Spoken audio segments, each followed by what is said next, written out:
Well, developers broke mob switches again. Now mobs in minecarts don't count towards the mob cap. But they've added a new way to make a mob switch. In 1.16, if you've ever traded with a villager and it turned into a zombie, that zombie will not respawn, but it will count towards the mob cap. It means if you have 70 of them per online player plus 1, no hostile mobs will be able to spawn in the entire dimension. I am playing in the pre-release too, and if this video is still available, it means it works in the full release. And maybe even after, check out the title of this video. And if there is an update on this topic, I'll pin a message in comments. And maybe I'll make a video. So, to make a mob switch we need to make an automatic villager breeder, pump villagers straight into a zombificator, and then into a storage cell. Right?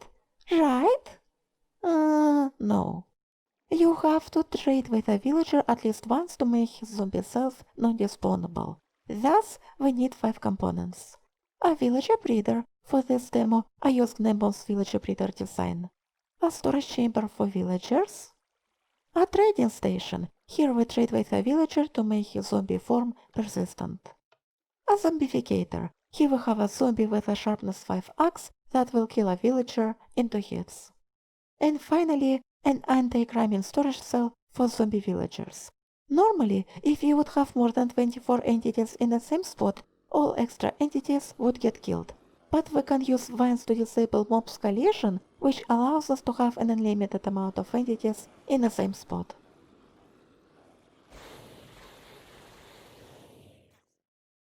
And a track for a minecart to get back. The credit for this part goes to Puffinfish HQ. Note, you want to play on the hard difficulty while using this contraption, because on other difficulties villagers have a chance to not create a zombie villager and just die instead. Let's start with location. Since we want to create a mob switch, it has to be toggleable, and because we can't really move those zombies once they're in place, we need to load and unload the area itself. To achieve this, we need to place it so that the zombie villager cell is in a chunk that is just outside the super lazy spawn chunks. For those who don't know, the spawn chunks is the 19 by 19 chunk area around the world spawn, which is always loaded no matter what. Around that area, we have 2 layers of chunks known as the lazy and the super lazy chunks. Some things are processed here, but some aren't. We need to have our contraption just outside of all of those chunks, with this part in particular being in a chunk that is just outside of those chunks. Now we need to make a basic chunk loader on the edge of the active spawn chunks. Chunk loaders keep the area around them loaded until a restart, and if you place them at the spawn chunks, they will automatically start after a server restart. I have a whole video dedicated to chunk loading in 1.15, and it works the same in 1.16. This chunk loader is on a hoverclock that sends an item through a portal, and a portal on the other side sends that item back. We need this chunk loader in this specific location because it creates a ring of super lazy chunks that is just outside of the spawn chunks where we will place the zombie cell.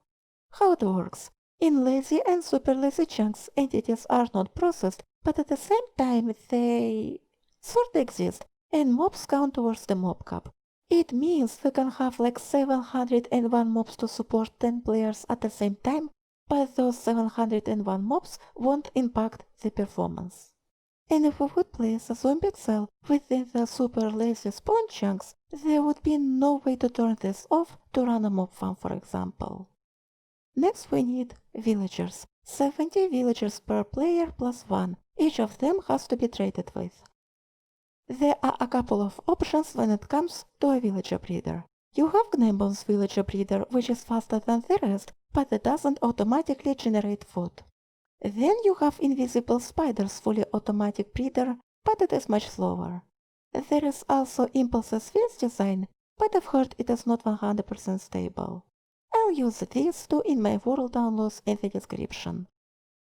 Next we have a storage chamber for villagers. It is a 3x3x3 interior with a water source in this corner. This way, water pushes villagers into that corner, where we can pick up villagers one by one with a minecart. I wanted to make an anti-cramming chamber here as well, but it seems like a mob on a vine cannot be picked up by a minecart. Then we order a villager to this cartographer table, we trade with him, and then we send him to the zombificator. The type of workstation you use of course depends on which resources you have the most, but to trade with cartographers you need only paper and emeralds. Also, this is a good moment to mention that it is going to be a slow and tedious process to wait for villagers to breed and then to trade with each of them one by one.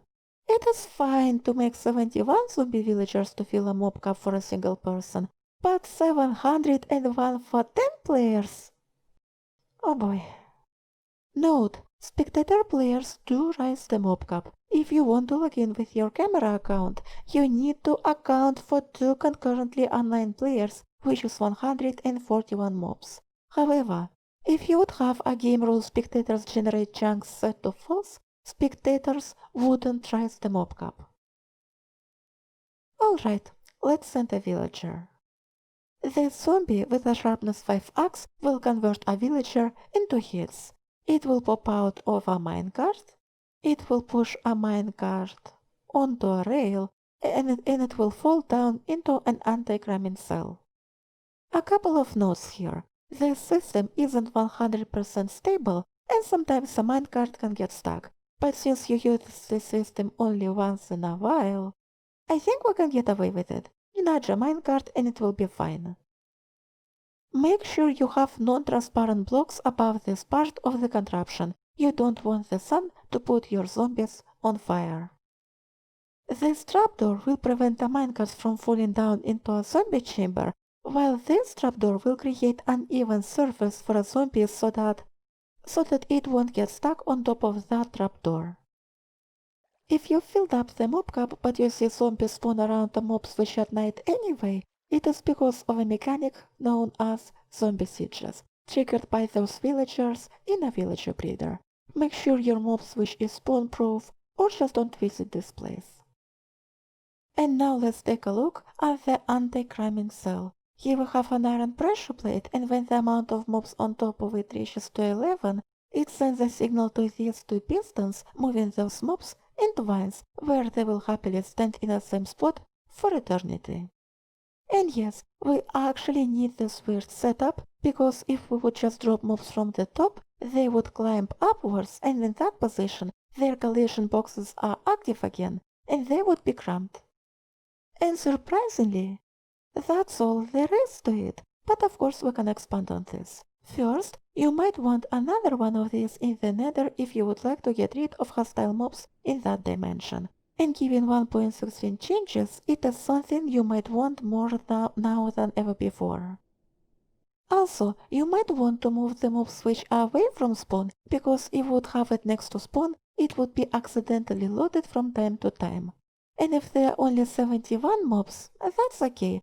But if there are 701, well, I doubt that will kill the server, but it won't be a good time. And if you want to know how to automatically load a remote location, you might want to watch my chunk loading video and make a chunk loading line. One note here, when a server restarts or when you load a single player world, there is a small time window where this chunk loader isn't active, which means hostile mobs will be able to spawn in the first 5 to 10 seconds, and I'm not actually sure how one could prevent this, because even the fastest chunk loaders aren't instant, which gives mobs some time to spawn. And no, you cannot make a mob switch for the end dimension.